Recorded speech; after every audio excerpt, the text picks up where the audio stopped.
Hello friends, आज हम बात करेंगे स्पेसिफिक रिलीफ एक्ट के सब्स्टिट्यूटेड परफॉर्मेंस के बारे में।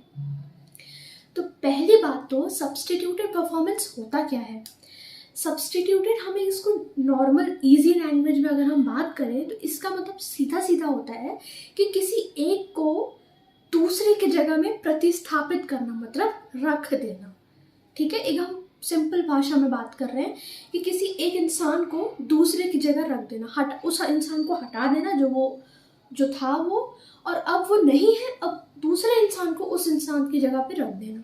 सब्स्टिट्यूटेड, प्रतिस्थापित, चेंज कर देना पोजीशन। ठीक है, मतलब एक इंसान को दूसरे इंसान की पोजीशन में रख देना। तो पहली बात तो स्पेसिफिक रिलीफ एक्ट में अगर हम सब्स्टिट्यूटेड परफॉर्मेंस की बात करते हैं तो पहली बात तो ये 2018 का अमेंडमेंट है, स्पेसिफिक रिलीफ एक्ट ने किया है। ठीक है, अब हम स्पेसिफिक रिलीफ एक्ट की बात करते हैं। तो सब्स्टिट्यूटेड परफॉर्मेंस की अगर हम बात करें तो पहली बात तो ये है क्या, सब्स्टिट्यूटेड परफॉर्मेंस 2018 का अमेंडमेंट है। 2018 मतलब 2018 में ये आया, 2018 में ये आया, और जो व्यतीत पर्सन है, मतलब जिसके साथ गुजरी है, कहने का ये मतलब सपोज कि ए है और बी है, दो पर्सन है। ए ने बोला कि बी से कि तुम मेरे यहाँ पे कारपेंटर, मतलब पेंट करो, कारपेंटर जो भी कारपेंटरिंग करो, जो भी करो। ठीक है, ए ने बी से कॉन्ट्रैक्ट किया कि तुमको मेरे यहाँ पे पेंटिंग बनाना है या कारपेंटिंग करना है। ठीक है, अब बी क्या कर रहा है, बी उसको या तो टाला जा रहा है, बोल रहा है कि कर दूंगा, 1 महीना आप दे दो सर, 2 महीना दे दो सर, 15 दिन दे दो, ऐसे ऐसे करके टाला जा रहा है, या उसने मना कर दिया, पहले कॉन्ट्रैक्ट बनाया फिर उसने मना कर दिया।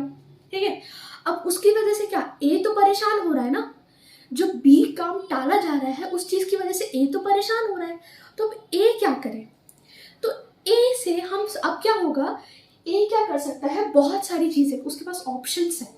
कैसे ऑप्शन हम बात करें, जैसे कि सपोज बी ने मना कर दिया तो उससे वो कंपनसेशन ले सकता है कॉन्ट्रैक्ट खत्म करके। ठीक है, ए और बी ने कॉन्ट्रैक्ट किया एक दूसरे के साथ कि तुम मेरा पेंटिंग बनाओ।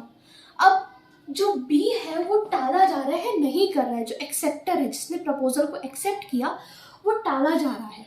ठीक है, तो जो टाल रहा है, अब परेशान तो ये हो रहा है ना, परेशान तो ए हो रहा है, तो वो ए क्या करेगा, तो वो क्या कर सकता है कि या तो वो बी को 30 दिन के पहले सूचना दे दे कि भाई मुझे तुमसे काम नहीं करवाना, तुम मत आओ। ठीक है, अब तुम आओ ही मत, मतलब कॉन्ट्रैक्ट कैंसिल करा दे कि अब तुम मत आओ। ठीक है, वो जो, और इसमें क्या है, ये जो ए है वो क्या है, एग्रीव पर्सन हम बात कर सकते हैं। ये एग्रीव पर्सन मतलब जो व्यथित है, इस कॉन्ट्रैक्ट किया उसने, और ए तो एग्रीव पर्सन हो गया ना। ठीक है, क्योंकि ए ने बुलाया था अपने घर में इसको पेंट करने के लिए, अब बी नहीं आ रहा है, बी टाला जा रहा है, तो फिर अब ए एग्रीव पर्सन हो गया। तो वो जो एग्रीव पर्सन है अब वो क्या करेगा, जो परेशान है इस कॉन्ट्रैक्ट से, अब भाई पैसा मांगने तो आ जाएगा सामने वाला आदमी कि मुझे पैसा दो, पर ए बोलेगा तुम किस बात का पैसा मांग रहे हो मेरे से, तुमने तो काम किया ही नहीं, तो किस बात का पैसा। तो ए के पास ये ऑप्शन है कि वो कम्युनिकेशन करके, मतलब कि 30 दिन में वो खत्म करते, 30 दिन के भीतर भीतर उसको बोल दे कि नहीं अब तुम मेरे यहाँ पे मत आओ। अब 30 दिन के भीतर भीतर उसने बोल दिया, अब उसका इफेक्ट क्या हो सकता है, इफेक्ट ये होगा कि अब जो डिफॉल्टर है, डिफॉल्टर मतलब ये बी, ठीक है, ए है इसमें एग्रीव पर्सन और बी है इसमें डिफॉल्टर, क्योंकि बी से गलती हुई तो डिफॉल्टर वही हुआ। तो अब बी क्या करेगा, अब वो स्पेसिफिक परफॉर्मेंस नहीं करेगा, ए ने मना कर दिया, 30 दिन के भीतर भीतर उसने सूचना दे दी। ठीक है, सूचना देने के बाद उसने क्या किया, या तो वो थर्ड पर्सन के द्वारा, थर्ड पर्सन को ए ने बुलाया और बोला कि तुम मेरे यहाँ पे पेंटिंग करो, मुझे बी से नहीं करवाना, मतलब उसने सी को बुला लिया, थर्ड पर्सन को बुला लिया, या तो फिर ए ने खुद की अपनी एजेंसी बनाकर, ठीक है, खुद की अपनी एजेंसी बना के वो काम करवा रहा है, मतलब खुद के लोगों को बुलाकर अपने, ठीक है, मजदूरों को बुलाकर वो अब काम करवा रहा है। ठीक है, और या तो फिर तीसरे पर्सन को बोला कि अब तुम यहाँ पे काम करो, अब मैं बी से नहीं करवाना चाहता क्योंकि मैं तो परेशान हो गया हूँ, बी से मैं परेशान हो चुका हूँ। तो अब इस सिचुएशन में क्या होगा, जो बी है अब वो स्पेसिफिक परफॉर्मेंस नहीं करेगा। क्यों नहीं करेगा? क्योंकि उसका तो पल्ला भारी और खत्म हो गया है ना। जो बी कर रहा था अब वो नहीं करेगा। तो वो जो थर्ड पर्सन है इसकी जगह सी आ गया कि नहीं आया? थर्ड पर्सन आ गया क्योंकि ए ने अब सी को बोल दिया कि अब बी नहीं कर रहा मेरे यहाँ पे काम, इसलिए अब तुम करो। क्योंकि बी से परेशान हो गया तो ए अब सी को बोलेगा कि तुम करो, अब मुझे नहीं, अब इसको नहीं करवाऊंगा मैं काम, इससे नहीं करवाऊंगा पेंटिंग। घर में पेंटिंग करना था, ये टाला जा रहा है, ये कर नहीं रहा है, बार बार बहाने पे बहाने दिया जा रहा है कि साहब अभी ये चल रहा है, तो अभी ये चल रहा है, तो अभी ये चल रहा है, इस वजह से। तो अब जो ए है वो सी को बोलेगा, सी अब क्या हुआ, बी की जगह पर आ गया, तो इसी को हम सब्स्टिट्यूटेड बोलते हैं। सी ने बी की जगह ले ली, है ना, यही हुआ ना कि सी ने बी की जगह ले ली। अब ये बी क्या, अब बी स्पेसिफिक परफॉर्मेंस नहीं कर सकता, पहली बात तो ये। दूसरा चीज क्या करेगा, कंपनसेशन भी मांग सकता है ए बी से कि तुमने मेरे यहाँ पे काम नहीं किया, तो भाई मेरा इतना दिन, जितना भी दिन वेस्ट हुआ, 15 दिन हुआ, 20 दिन हुआ, 30 दिन हुआ, जितना भी दिन वेस्ट हुआ, तो उससे वो कंपनसेशन मांग सकता है। पर वो कंपनसेशन कब देगा बी तब कंपनसेशन देगा जब जो ए है ना पूरा सी से जब काम करवा लेगा तब। जब ए सी से काम करवा लेगा तब देगा कंपनसेशन बी, उससे पहले नहीं देगा। कंपनसेशन ए को नहीं मिलेगा, पहले वो काम करवाएगा सी से और फिर जाके वो बी से कंपनसेशन मांग सकता है, तो बी फिर कंपनसेशन देगा। Specific relief act, specific relief क्या होता है, हमने जो मांगा हमें वही स्पेसिफिक चीज मिले। स्पेसिफिक मतलब एक विशिष्ट वही चीज।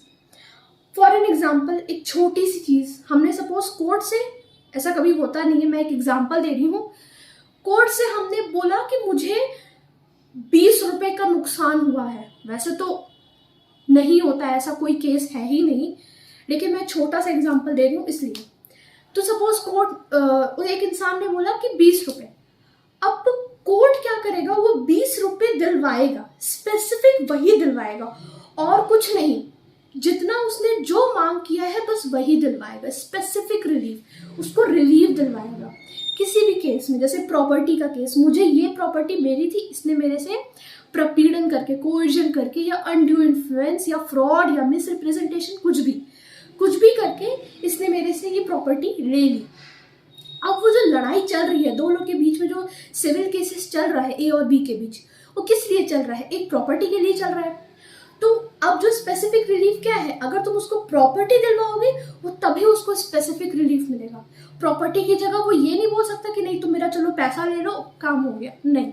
स्पेसिफिक रिलीफ मतलब वो प्रॉपर्टी, वही घर मुझे चाहिए जिस चीज के लिए मैंने केस लगाया है, ठीक है। क्योंकि सबकी अलग अलग वैल्यू, हर चीज का अलग वैल्यू होता है, पैसे का भी वैल्यू होती है, घर का भी वैल्यू होता है। लेकिन अगर हम घर के लिए केस लगा रहे हैं तो हम घर ही लेंगे ना, स्पेसिफिक रिलीफ हमको मिलेगा, हमने मिलना चाहिए, ना कि उसकी जगह तुम पैसा दे दो पर प्रॉपर्टी मेरे पास रहने दो, नहीं, ठीक है। अगर मैंने घर के लिए केस लगाया तो मुझे घर ही चाहिए, specific relief act, not the money, ठीक है। फॉर एग्जाम्पल अब हम इसकी बात करते हैं। स्पेसिफिक रिलीफ बता दिया कि होता क्या है। अब इसने पेंटिंग इससे करवा लिया, अब बी को कंपनसेशन मिल गया, ठीक है। इसमें एक आता भी है, जैसे कि अगर हम 20A की बात करें, अच्छा सब्स्टिट्यूटेड परफॉर्मेंस होता सेक्शन 20 में है, ठीक है। अब 20A की हम बात करते हैं। 20A क्या, जैसे कि अगर हम ये पूरा 20 का सेक्शन हो गया सब्स्टिट्यूटेड परफॉर्मेंस, मतलब ए एक एग्रीव पर्सन है, बी डिफॉल्टर है, बी ने काम नहीं किया, तो ए ने सी को काम दे दिया, या तो फिर वो खुद ही अपनी एजेंसी बना लिया, या तो इसने सी को बोल दिया कि अब तुम मेरे यहाँ का काम करो, ठीक है। अब इसने काम करवा लिया, अब बी क्या करेगा, बी अब उसका इफेक्ट क्या होगा, मतलब सी, ठीक है। बी क्या करेगा, या तो फिर उससे वो कंपनसेशन लेगा, पर कंपनसेशन भी कब लेगा, जब पहले वो काम कराएगा फिर कंपनसेशन लेगा, है ना। कंपनसेशन कब ले सकता है वो, काम करवाने के बाद कंपनसेशन लेगा, ठीक है। काम करवाने के बाद कंपनसेशन लेगा, पहले कंपनसेशन नहीं लेगा। और दूसरा चीज़ कि अब जो बी है मतलब डिफॉल्टर, वो अब स्पेसिफिक परफॉर्मेंस नहीं करेगा। जिस चीज़ के लिए उसको, पेंटिंग के लिए उसको रखा गया था, अब वो पेंटिंग नहीं करेगा। जो इसका इफेक्ट होता है ना थर्ड पार्टी से मतलब बात कर लेना कराने के लिए स्पेसिफिक परफॉर्मेंस, या तो फिर खुद की एजेंसी बना लेना, तो इसका इफेक्ट यही होता है। सब्सटीट्यूटेड परफॉर्मेंस का इफेक्ट यही होता है, या तो फिर कंपनसेशन ले ले, ठीक है, और या तो फिर बी से अब स्पेसिफिक परफॉर्मेंस वो नहीं करा सकता डिफॉल्टर से बोले तो, ठीक है। ये हो गया हमारा स्पेसिफिक परफॉर्मेंस मतलब सब्सटीट्यूटेड परफॉर्मेंस, ठीक है। सब्सटीट्यूटेड मतलब कि बी की जगह सी आ गया, अब सी वो काम करेगा जो बी करने वाला था, अब बी का कोई काम नहीं है। ये हो गया सब्सटीट्यूटेड परफॉर्मेंस। अब उसके आगे का सेक्शन है हमारा 20A, B, C। ये तीनों सेक्शन क्या बोलता है? 20A, B, C ना इंफ्रास्ट्रक्चर प्रोजेक्ट के बारे में बात करता है, जिसमें हमारा जैसे ट्रांसपोर्ट आ गया, वाटर आ गया, इलेक्ट्रिसिटी आ गया, ये सब चीज़ हमारी आती है, ठीक है। तो हर इंफ्रास्ट्रक्चर प्रोजेक्ट के बारे में बात करता है। अब ये जो इंफ्रास्ट्रक्चर प्रोजेक्ट है, इंफ्रास्ट्रक्चर प्रोजेक्ट पहले तो अब इसमें अगर सपोज इसमें ये बोलता है कि किसी भी तरह का अगर इम्पीडमेंट या डिले होगा, मतलब कि अड़चन आएगी या लेट होने का कोई भी चांस है, तो इसमें जो कोर्ट है वो अब स्टे नहीं देगा। मतलब अगर सपोज आपको कोई इंफ्रास्ट्रक्चर प्रोजेक्ट करवाना है, आपने बोला कि कोर्ट से मुझे स्टे दिलवा दो, नहीं हो सकता, ठीक है। व्यादेश उसमें नामंजूर कर दिया जाएगा, ग्रांट ही नहीं होगा आपको स्टे। स्टे मतलब इंजंक्शन, इसको हम स्पेसिफिक रिलीफ एक्ट में इसको इंजंक्शन बोलेंगे, नॉर्मल सेंस में हम स्टे जिसको कहते हैं वो होता है, ठीक है। हम ये बोलेंगे कि अब जैसे 20 ये हमारा इंफ्रास्ट्रक्चर प्रोजेक्ट, हमको कहीं का भी काम करवाना है, ठीक है, कोई बिल्डिंग बनवानी है, कुछ करना है, तो जो इंफ्रास्ट्रक्चर प्रोजेक्ट में 20A बोलता है कि अब किसी भी तरह का अड़चन जिस प्रोजेक्ट से आ रहा है या डिले हो रहा है, अब उस तरह का जो व्यादेश होगा, जो इंजंक्शन होगा, वो नामंजूर कर दिया जाएगा, ग्रांट ही नहीं किया जाएगा, ठीक है। नॉट ग्रांटेड, किस चीज में ग्रांट नहीं किया जाएगा? अपना जैसे कि हम इम्पीडमेंट या डिले, मतलब कि अड़चन या डिले की अगर हम बात कर रहे हैं तो ये हमारा हो गया 20A कि किसी भी तरह का जो इम्पीडमेंट और डिले जो इंफ्रास्ट्रक्चर प्रोजेक्ट में अगर होगा तो उसको नॉट ग्रांटेड, ग्रांट नहीं किया जाएगा, ये 20A बोल रहा है। 20B क्या बोलता है ना, 20B ना स्पेशल कोड के बारे में बात करता है, स्पेशल कोड के बारे में। स्पेशल कोड मतलब कि हम इसको बोल सकते हैं 2 or more civil codes. 20B, ठीक है, 20B स्पेशल कोड के बारे में बात करता है। इसको डेजिग्नेट कौन करता है? इसको डेजिग्नेट करेगा स्टेट गवर्नमेंट, किसके कंसल्टेशन से? हाई कोर्ट के चीफ जस्टिस के कंसल्टेशन से जो स्पेशल कोर्ट होगा उसको डेजिग्नेट किया जाएगा। कौन करेगा? स्टेट गवर्नमेंट करेगा, ठीक है, with the consultation of chief justice of high court of that state. हम ऐसा कह सकते हैं CJ ऑफ हाई कोर्ट, ठीक है, विद द कंसल्टेशन, मतलब स्टेट गवर्नमेंट करेगा पर हाई कोर्ट के चीफ जस्टिस के कंसल्ट करके उसे स्टेट गवर्नमेंट स्पेशल कोर्ट को डेजिग्नेट करेगा। And what is that special court under section 20B? That is 2 or more civil courts, ठीक है, 1 or more, 2 or more civil courts. अब हम ये 20B हमारा हो गया। अब हम 20C के बारे में बात करते हैं ना। What is 20C?